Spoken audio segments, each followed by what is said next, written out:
Hello, Blue Jays fans, and welcome to episode 261 of the Jays from the Couch radio podcast, brought to you by, of course, jaysfromthecouch.com.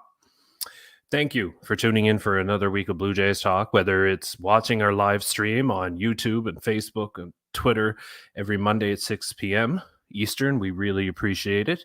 Of course, if you're watching after the fact on our YouTube channel, again, still appreciate it. And even if you're listening, you're kicking it old school and listening to the audio version of our podcast on Apple, Google, wherever you find a podcast. Again, thank you so much for tuning in for another week. We've got a great episode for you. We're going to talk about some the Blue Jays bench boss blues. A little tongue twister this week because I am singing da blues. And I'm your host. As always, Sean Doyle. You can follow me on Twitter at Doyle JFtC. Like I said, it's going to be a hot episode, a spicy episode, because I'm fired up. Charlie Montoyo has done it. He's pushed me to the point where I am not so happy with him. So we'll talk about that. And of course, if we're going to do that, if we're going to start in on Charlie Montoyo, I know we have to have Steve Feck, host of the On Feck Circle, every Tuesday at 6 p.m. Eastern Time on the Jays from the Couch YouTube channel. Steve, good evening. Hi, Sean. Thank you for joining me. Coming over to the dark side. I'm so happy. Oh, well, you know what? We've got some bones to pick. Absolutely, we do. But just like for a dark side, there's a light side. For every dark side, there is a light side, and ours, the sunny side of the dome, host Thursdays at 6 p.m. Eastern Time. Karen Sutar, your job this week is to bring the sunshine because I'm a big old thundercloud. So thank you for coming on this week. Thank you for having me. Hello, Sean. Hello, Steve. And I would like to point out that my Jays from the Couch mug is half full. Yeah, it could be half empty. What is it half full of, though? That's the real question. The fact that our team just had a 4-2 road trip. See, there it is. That's the reason why Karen is on this show. Aside from her incredible baseball knowledge and all of that, the balance. We need some balance up in here on account of we've got... I don't know how to say it other than I'm annoyed. I'm really angry and upset. And we might as well just get right into it because I think this is going to be a big conversation here. But doubleheader Sunday against Cleveland. And I might as well just put the cat out of the bag here. So I was responsible for doing the second game, the recap of the second game. Jays from the Couch, we always have a recap after every game up on the website, jaysfromthecouch.com. And I had it up. They were up by a comfortable amount. It quickly got uncomfortable. Anyway, I had it ready to go, sweep the series, woohoo! All I had to do was hit publish, and then Tyler Chatwood came back out for the seventh inning. Now I don't blame the pitcher. If you're not pulled from the game in between innings, you get back out on that field. And some pitchers will even do that, look sheepishly, and try not to make eye contact with the manager as they go back out onto the mound because they know their time is limited. Anyway, 4 batters in a row he walked. 4 in a row. And it wasn't close. It's not like he was getting cheated on calls or anything like that. It was not even close. I mean, man, the only reason that he would have looked better is if Kevin Pillar were at the plate. Then it would have been like 4 strikeouts in a row. Poor Kevin Pillar just got hit in the face the other day. I shouldn't be picking on him, but anyway. So Chatwood walks the entire stadium. Didn't matter if they were in the vaccine section or they were wearing a mask. Didn't matter. He was walking them. Round you go, boys. Anyway, so they end up losing. Now, here's the issue. First of all, nope, I'm not even going to get into it yet. Karen. Actually, no, wait. I'm going to throw it to Steve first. Because we got to keep the... Steve, what were your initial thoughts? And keeping in mind that, I've already said we're going after Charlie Montoyo this week. So, but in general, not to give too much away for the episode, but what were your thoughts as the game slowly slipped away from a win? Well, I mean, I'm sitting here watching the second game, and I can't help but think about what happened in the first game. Ross Stripling at 67 pitches could have come out for the sixth inning, which means you didn't have to use your two back-end guys, Dolis and Romano.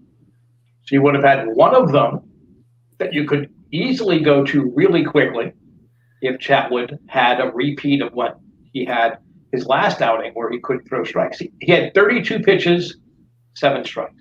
I was actually marking it off on a piece of paper as I was watching to see, because I couldn't believe what I was watching. So it's not just that little microcosm of what happened in the seventh inning of the second game of the doubleheader.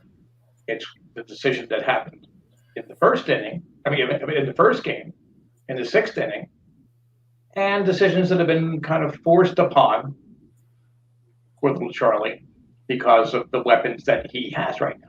So it's not just one inning, which is aggravating enough. It's a microcosm of the whole. Okay. And I knew you were going to say that. You're a resident Buck Martinez. So without the hair, of course, but well, that's not Buck hair. Nobody has Buck hair. Nobody, right? Nobody has Buck hair. And think about it, it was actually worse when he was a player. If you ever looked at his baseball cards, it was even worse. Yeah, I couldn't get past the mustache.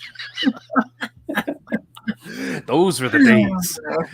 Anyway, so and Steve, I'm going to come back to that point because I got some stuff about that. But Karen, your thoughts as the game was being handed literally to the Cleveland Walkers, I'm going to call them. Yeah.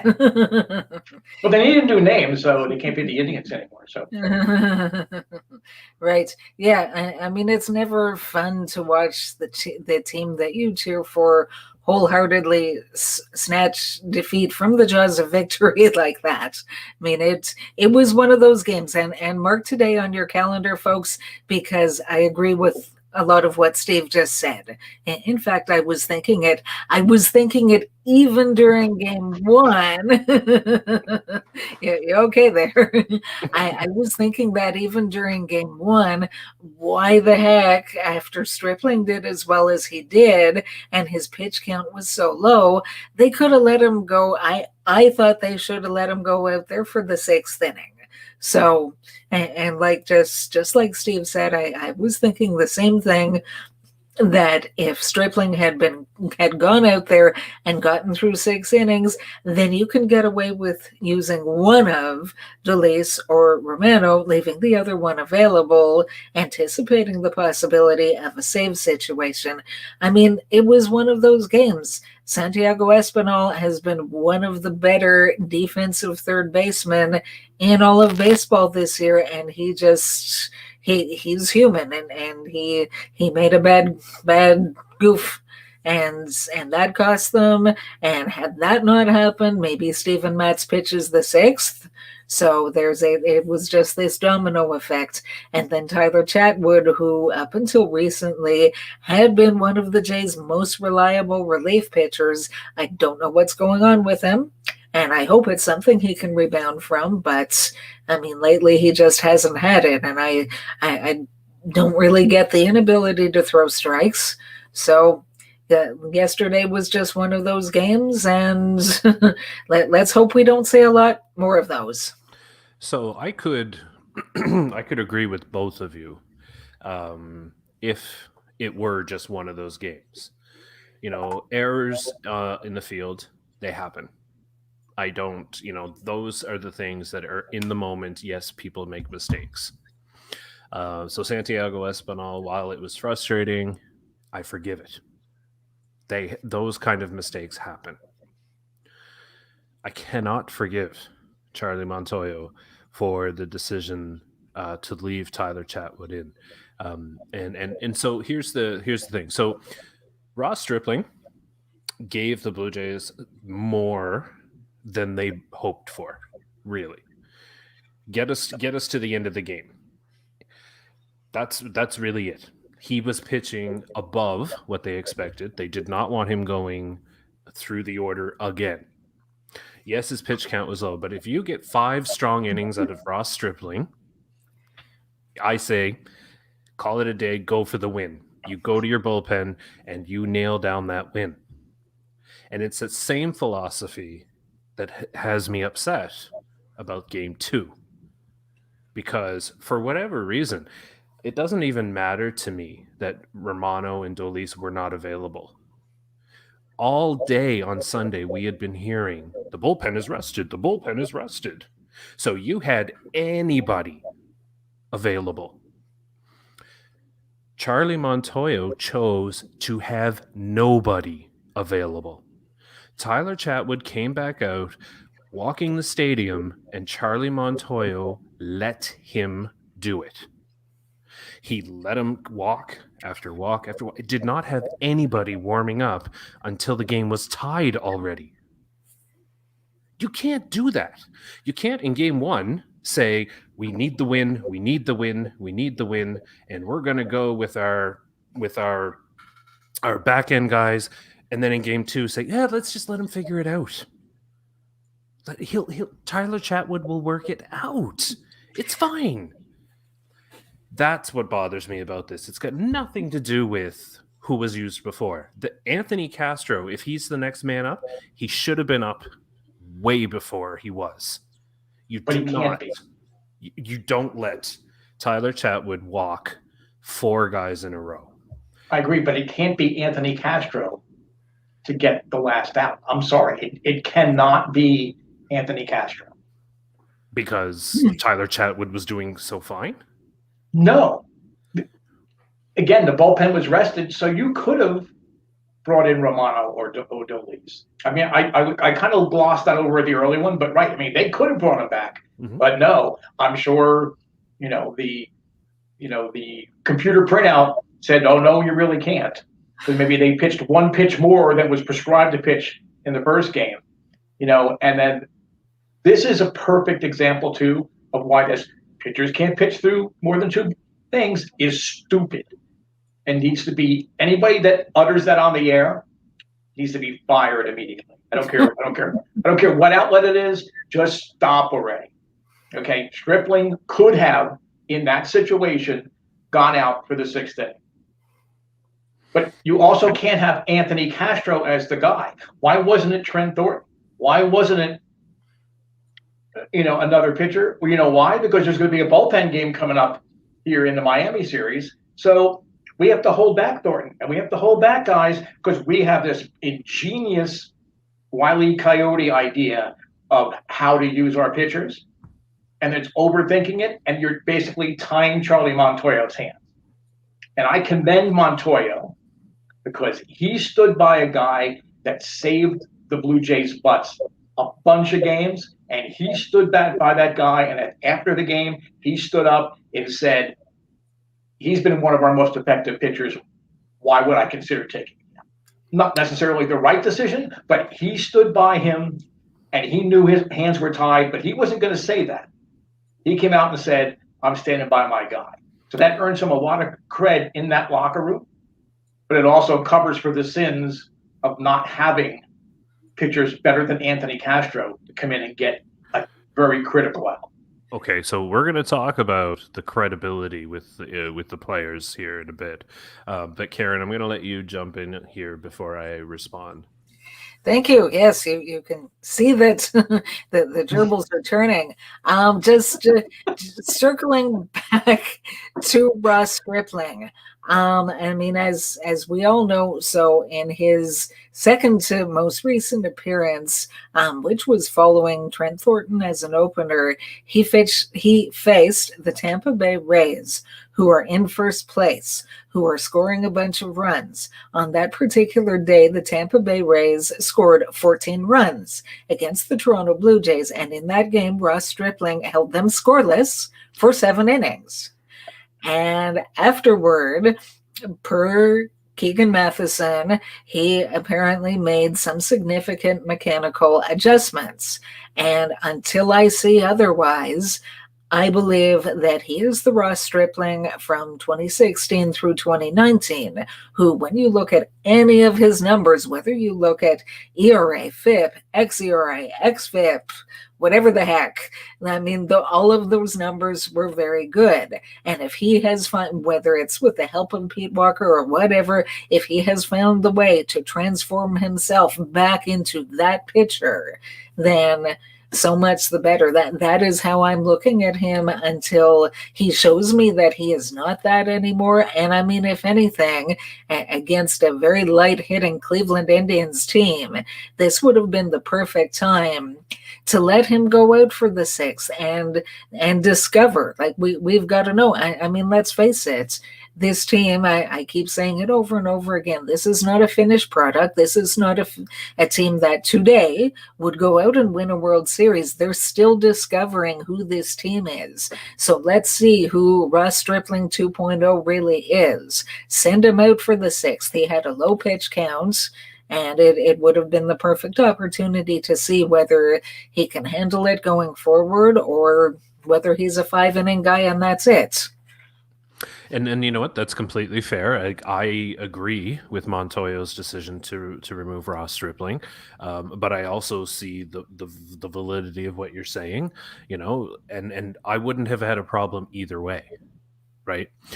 I guess my real point is that the results of Game 2 aren't linked to the result of Game 1, of what happened in Game 1, because. And Steve already said it, it didn't have to be Anthony Castro. Anthony Castro, if he was, like I said earlier, if he was the next one up, and Montoyo knew he was going to go to Castro, he should have been up way before that.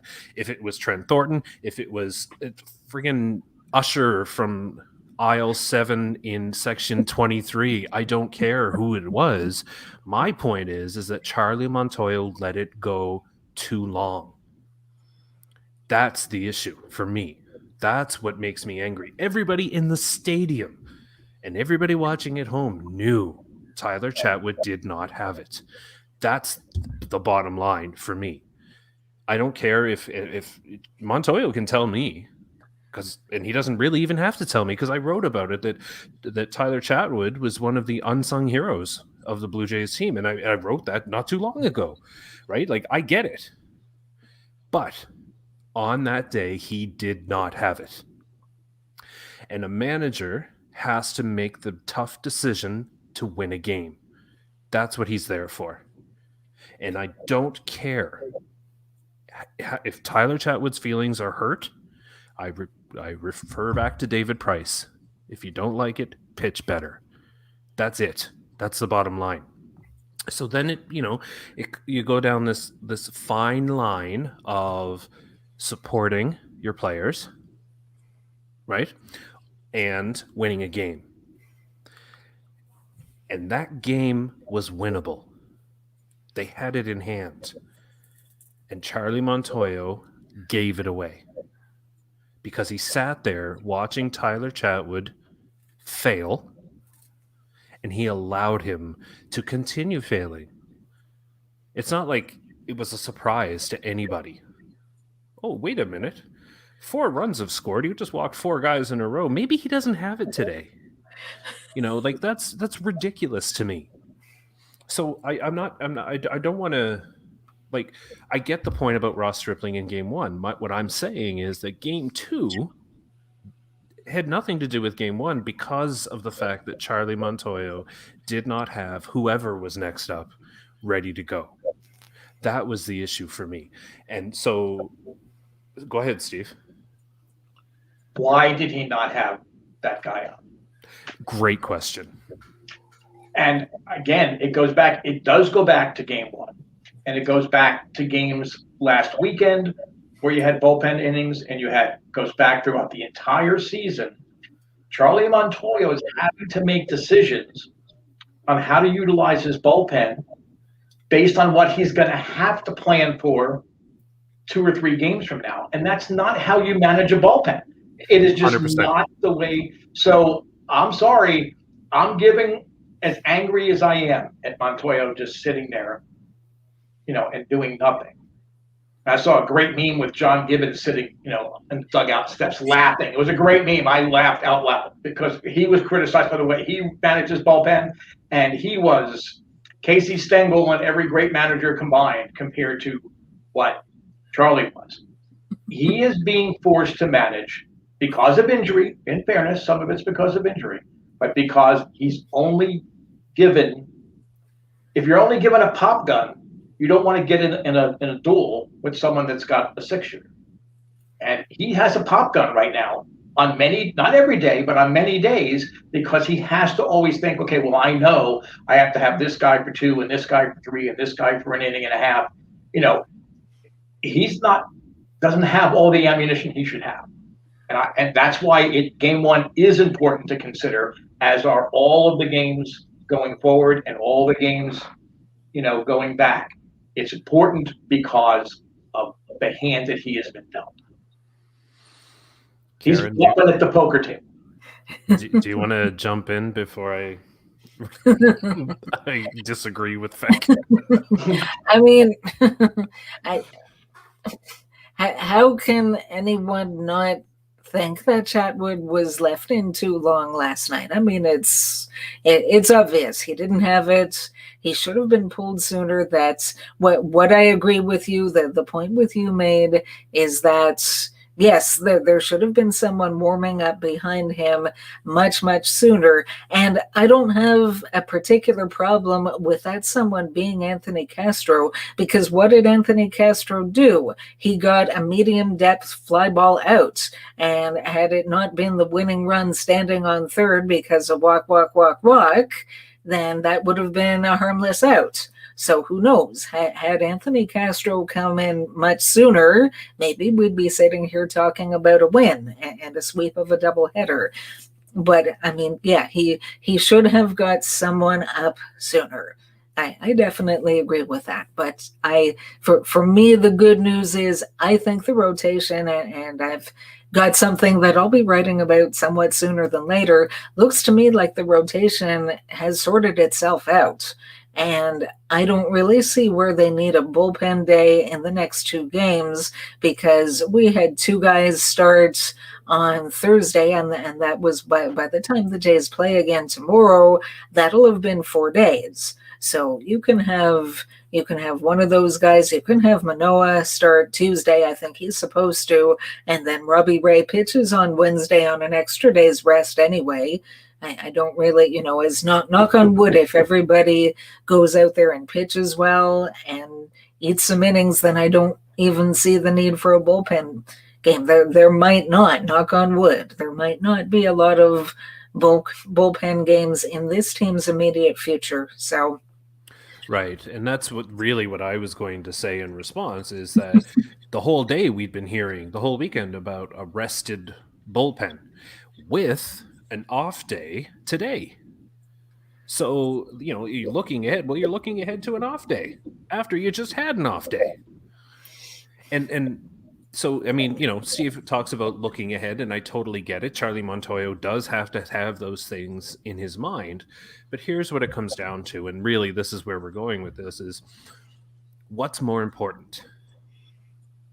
Winning a game or not winning a game?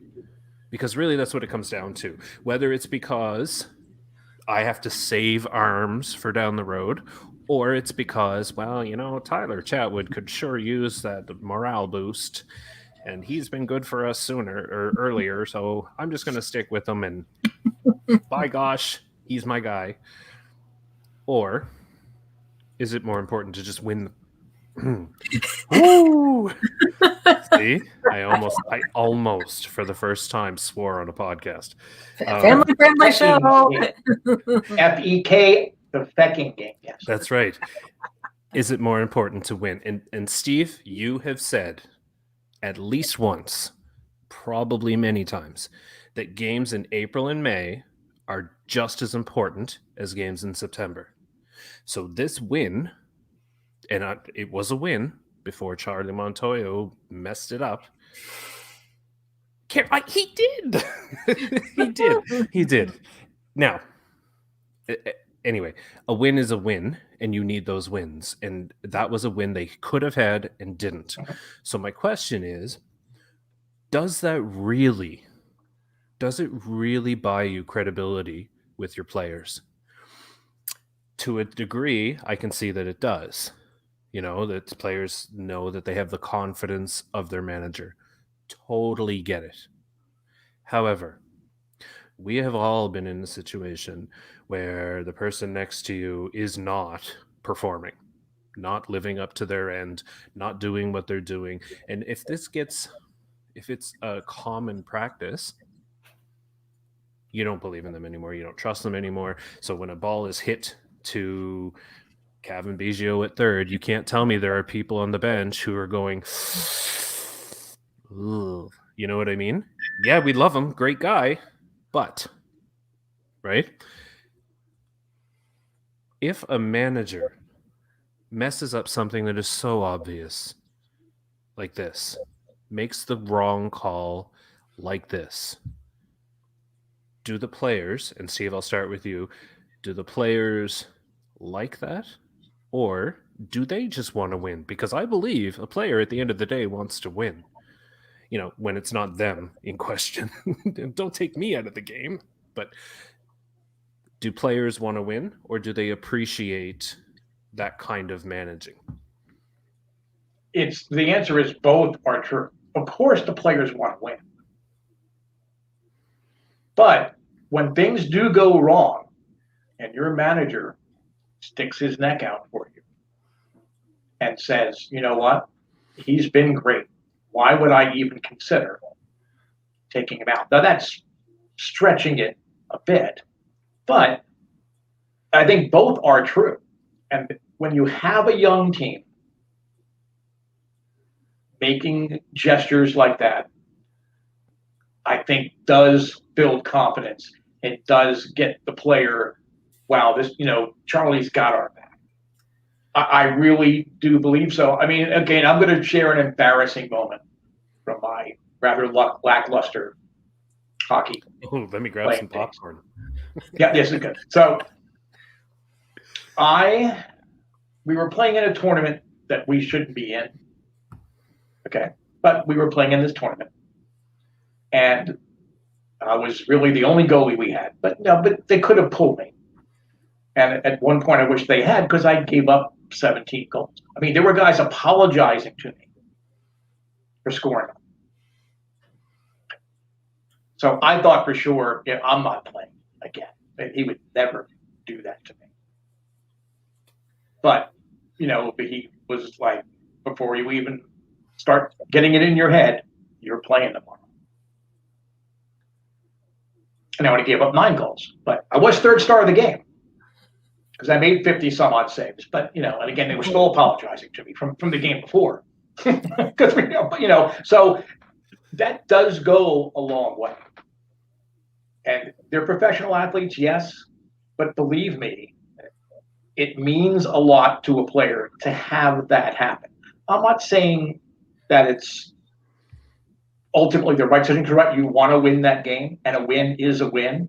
And when you have a weekend where the Yankees got swept by the Tigers and the Red Sox kept sliding and all these other things happened, that would have been a really nice little feather in the cap.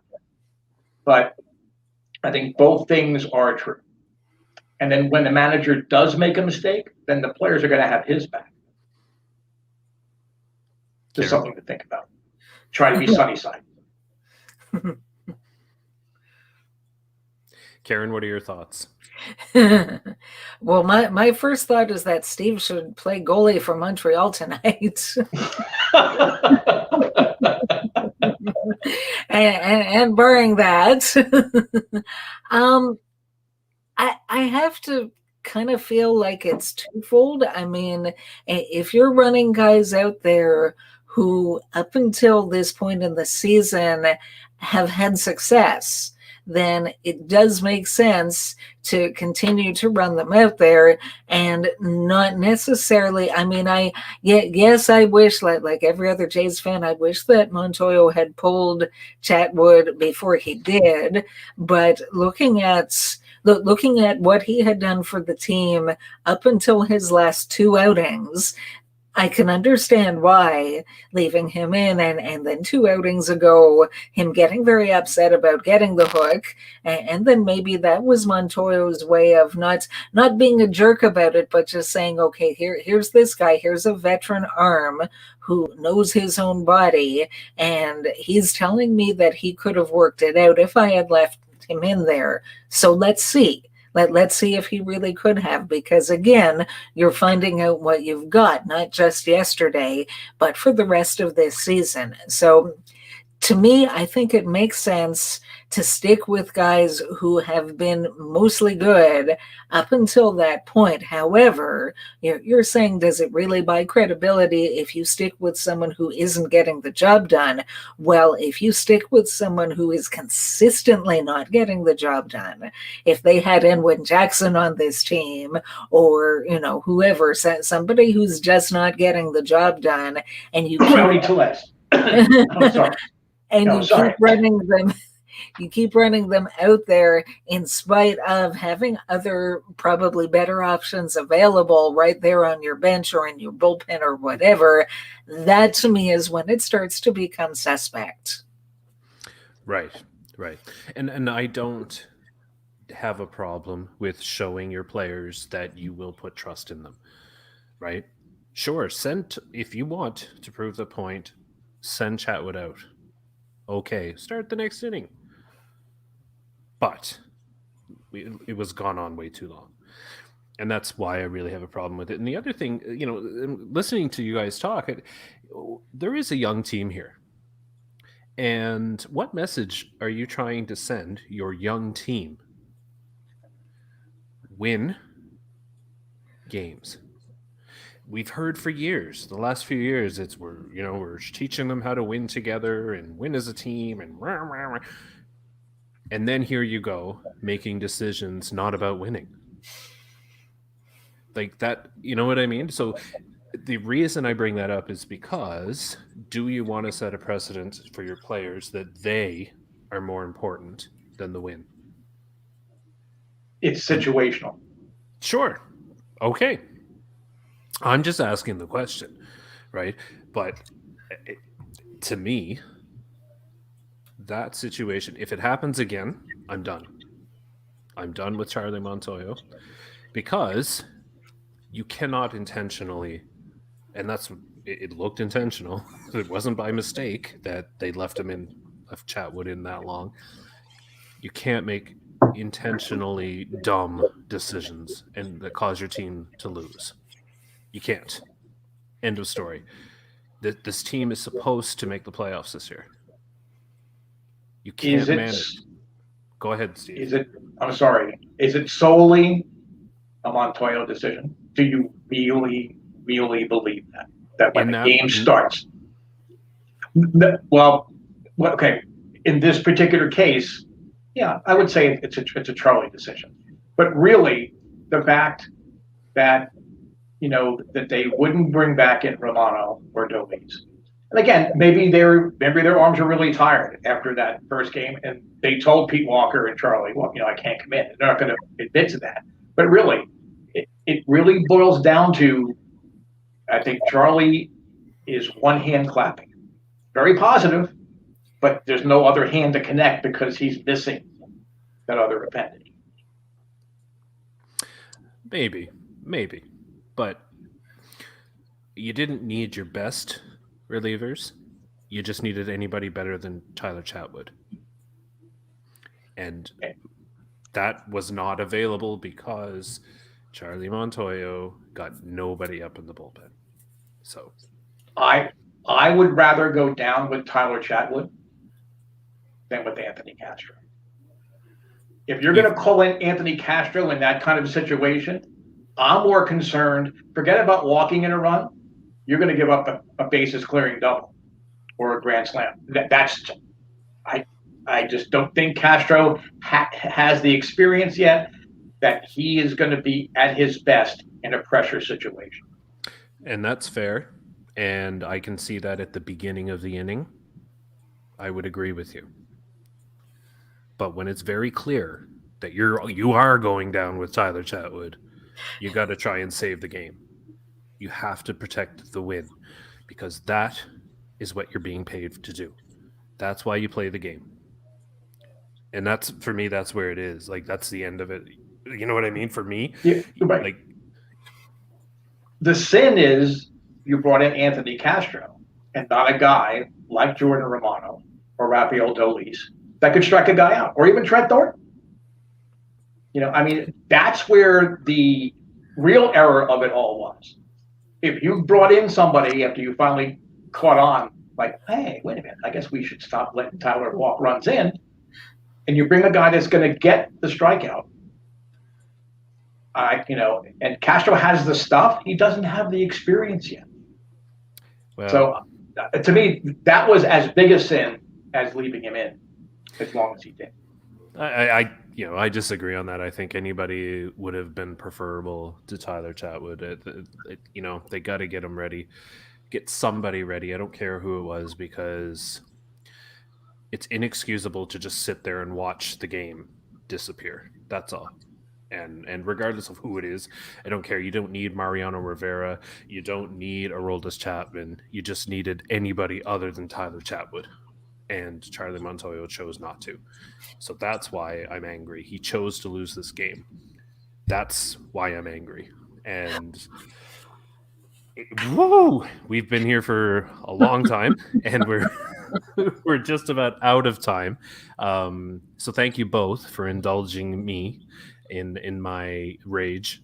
And both of you made some excellent arguments. I can't believe that of the three of us, I'm the one who is raging on Charlie Montoyo this week. But I suppose maybe one day Karen will take a turn, and then it'll all be even. Anyway, but I appreciate you both joining me this week. I really appreciate it. It gives me an outlet to vent. Because my wife doesn't care. So anyway, Karen, let everybody know how they can follow you and all that stuff. Yes, so I'm on Twitter at Karen Sutar1. That's SOUTAR1, and I'm on Twitter quite a bit, tweeting about different things, Blue Jays, other things. So if you want to chat, I'm there. I'm easy to find, and you can also find me Thursday evenings, most Thursdays, Sunny Side of the Dome, streaming live at 6 p.m. and usually got some positive takes where there's a positive spin to be found. I'll find it.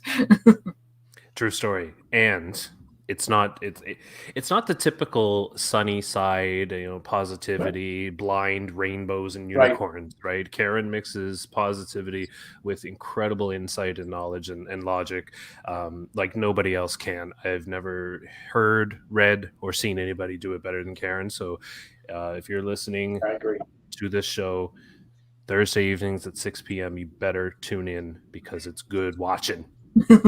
Thank you. Thank you. Steve, let everybody know how they can follow you and your Montoyo takes. You can follow me at US of J's on Twitter. There is a US of J's Facebook page. Tomorrow night, another edition of the On Spec Circle, where I'm going to say things that you probably aren't going to agree with, but I'm going to make you think. But more importantly, actually, tomorrow night we're going to talk about lessons learned from playing in Dunedin. What's in store for playing in Buffalo? And we're going to talk about the fight against ALS, which I think is important that Jays from the Couch is behind. Hint, hint, this merchandise is available on the website. So cough it up, people. Let's go. We give this to you for free. You can at least support ALS research, okay? So. That's right. Sting brings up a good point. ALS is something that is very near and dear to my heart. I know it is to his as well. We have a campaign going with the ALS Society of Canada, and all of our merchandise, you can buy Jays from the Couch merchandise. This handsome little clock here is from there. Our coffee mugs. Yes, look at that. All the merch. All of that available on our Redbubble shop. The links are on our website, jaysfromthecouch.com, and 100% of the profits go directly to the ALS Society of Canada to support their research against the fight against this terrible disease.